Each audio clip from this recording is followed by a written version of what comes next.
Hello everyone. तो I hope सब बढ़िया हैं।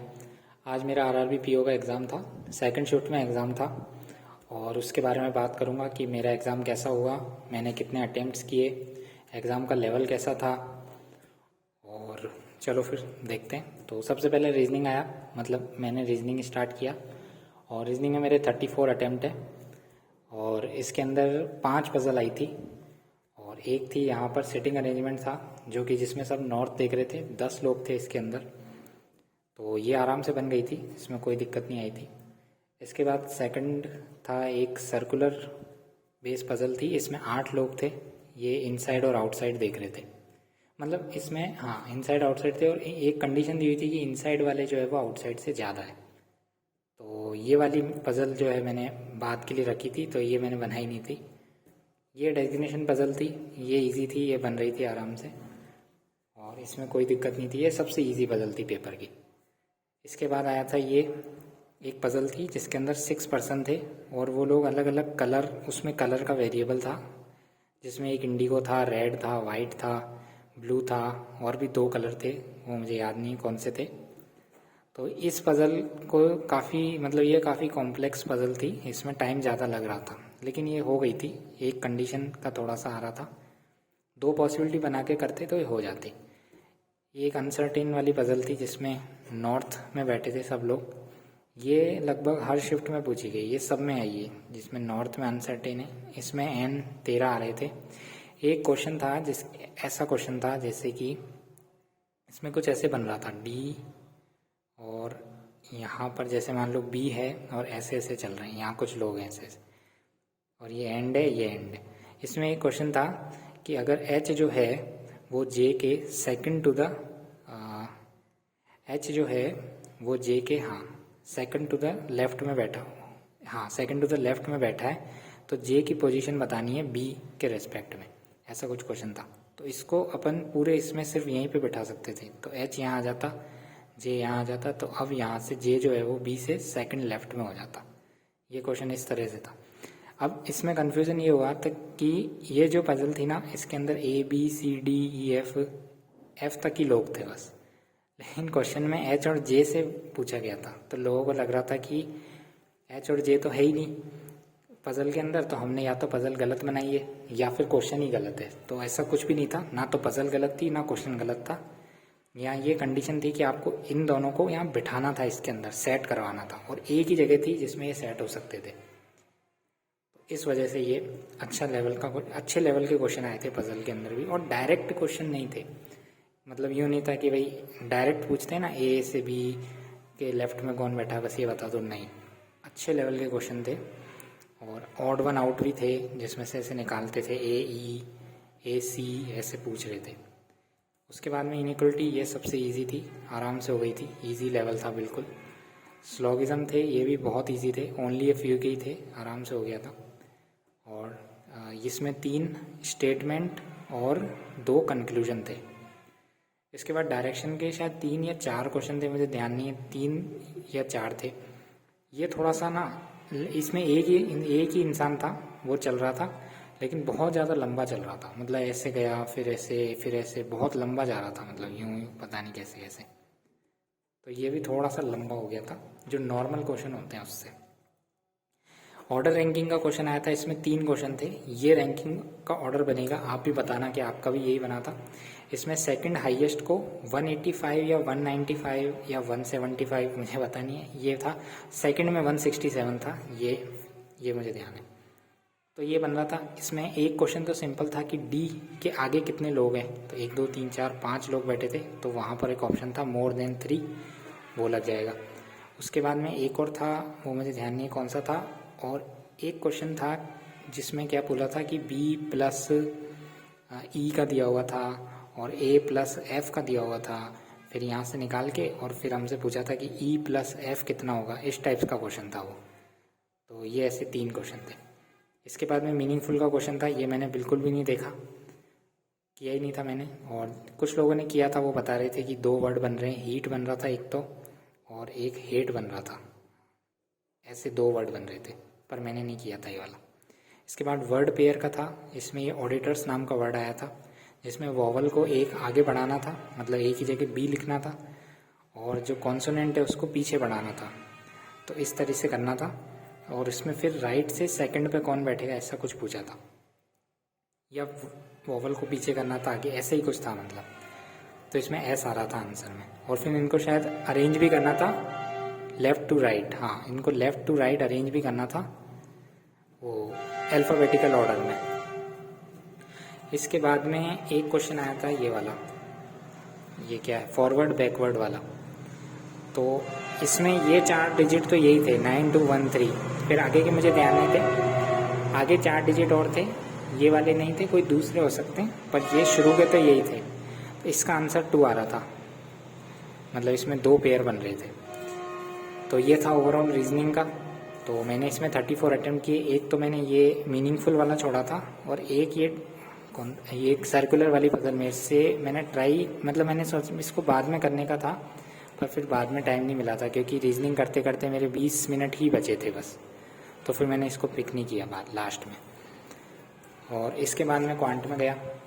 क्वांट तो भाई साहब बहुत ही खतरनाक आई थी। सबसे पहले तो हमारी शिफ्ट में क्वाड्रेटिक नहीं थी, क्वाड्रेटिक इक्वेशन थी नहीं। दूसरी बात, हमारी शिफ्ट में कैसलेट थी। कैसलेट जो थी वो वेरिएबल बेस्ड थी। कैसलेट के अंदर वेरिएबल था एक्स, इंट्रोड्यूस करवा रखा था। और क्या था, मिसिंग सीरीज थी। मिसिंग सीरीज में एक शायद एक फंस रही थी, बाकी तो चारों बन रही थी इजीली। तो सबसे पहले देखते हैं, एक पाई चार्ट था, डबल पाई चार्ट। तो इस पाई चार्ट का डेटा कुछ ऐसा ही था, 20% यहाँ दिया हुआ था, 15% यहाँ पे, 30% यहाँ पे, फिर इन दोनों में कुछ 2% और दिए हुए थे।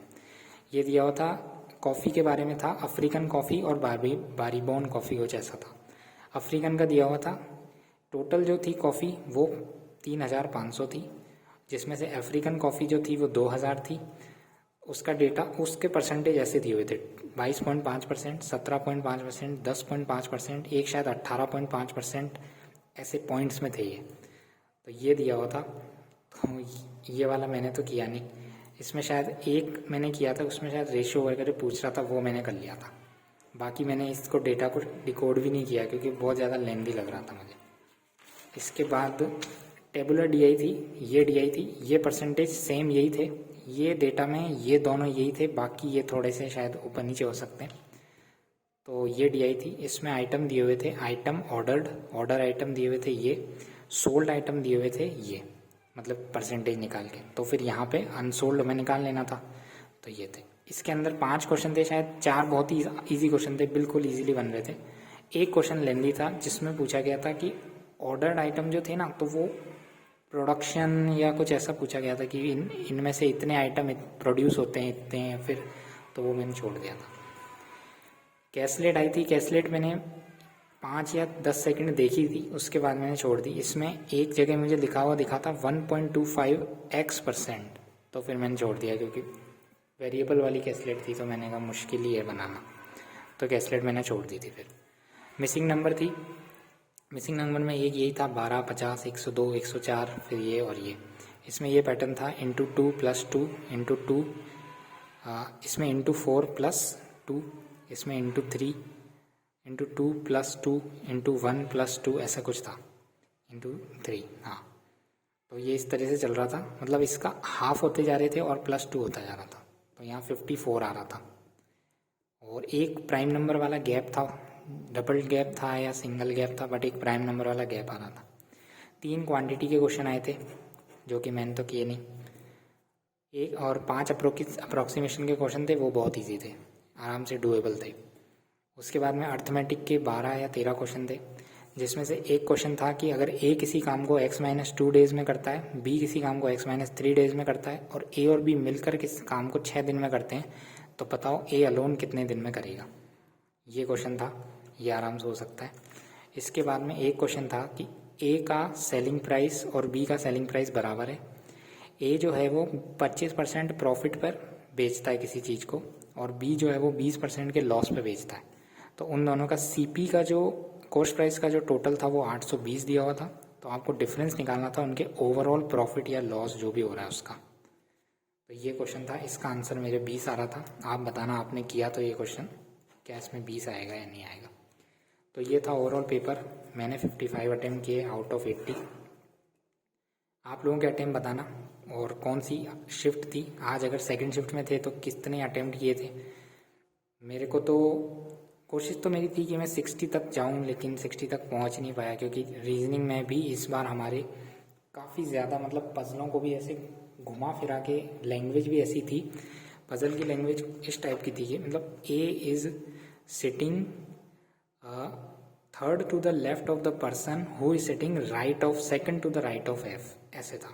मतलब A is sitting third to the left of that person who is sitting second to the right of F, इस टाइप की लैंग्वेज थी। मतलब डायरेक्ट लैंग्वेज नहीं थी जो पजल वगैरह थी उसके अंदर।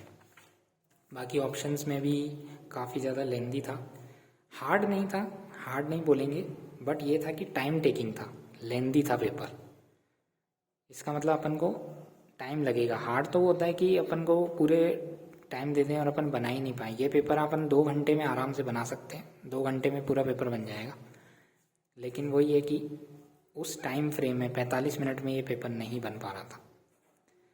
तो ठीक है, ये था मेरा पेपर का रिव्यू, मैंने कैसा किया।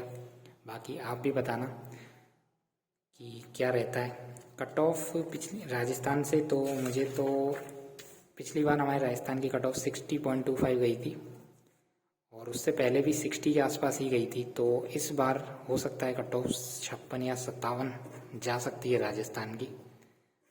बाकी देखते हैं क्या रहता है। और अब मेंस की प्रिपरेशन अब पता है क्योंकि पता ही नहीं चल पाता है। अगर ठीक ठाक अटेम्प्ट हो जाते हैं तो फिर अपन मेंस को पूरे उससे मतलब कर सकते हैं कि हाँ, मतलब पूरे कॉन्फिडेंस के साथ में कि अब मेंस की प्रिपरेशन करनी है। लेकिन अब बीच में ऐसे लटक जाते हैं ना, तो फिर लगता है कि यार मेंस की प्रिपरेशन करें नहीं करें, या अभी प्री पे ध्यान दें। क्योंकि अब मेरा आरआरबी पीओ, वो आरआरबी क्लर्क का जो है वो 19 तारीख को है। तो फ़िलहाल मैं तो मेंस की प्रिपरेशन भी करूँगा साथ साथ, और उसके भी करूँगा। और हाँ, अब है कि ये जो पेपर आया था ये कौन से मॉक के रिलेवेंट आया था, ये क्वेश्चन बहुत ज़्यादा सबके दिमाग में घूम रहा होगा। तो मैं सीधा सीधा बताता हूँ आपको, जितना मैंने मॉक दिए हैं, टेस्ट दिए हैं, उसका बताता हूँ। 2 चीज़ें हैं, एक है रीजनिंग, एक है मैथ्स। तो रीजनिंग जो है वो थोड़ी थोड़ी स्मार्ट कीड़ा, और टेक्स्ट बुक तो नहीं, क्योंकि टेक्स्ट बुक की रीजनिंग तो बहुत ज़्यादा मतलब लेंदी थी। ऐसी रीजनिंग थी नहीं। स्मार्ट कीड़ा और गाइडली, ये रीजनिंग के लिए है। और मैथ 100% फुल गारंटी है कि गाइडली का था मैथ। आपने भी गाइडली का मॉक दिया होगा, आपको पता है कि गाइडली का मैथ कैसा होता है। अपन लोग बोलते हैं यार मैथ तो मेन लेवल डालते हैं, ये लोग तो मेंस लेवल कंटेंट डालते हैं, ये तो प्री में मेंस डाल दिया, सब लोग बोलते हैं, सबको पता है ये बात। तो अब आप देख लीजिए पेपर में क्या हो रहा है। अब अपन पेपर में भी यही बोलेंगे कि यार ये तो जो है मेंस लेवल पेपर बना रहे हैं, ठीक है ना। तो प्योर बिल्कुल गाइडली की मैथमेटिक्स थी। बाकी रीजनिंग तो इजी थी, रीजनिंग तो लगभग सबकी उसी टाइप की रहती है। तो ठीक है फिर, बाकी आप बताना कैसा रहा पेपर। तो थैंक यू सो मच, मिलते हैं।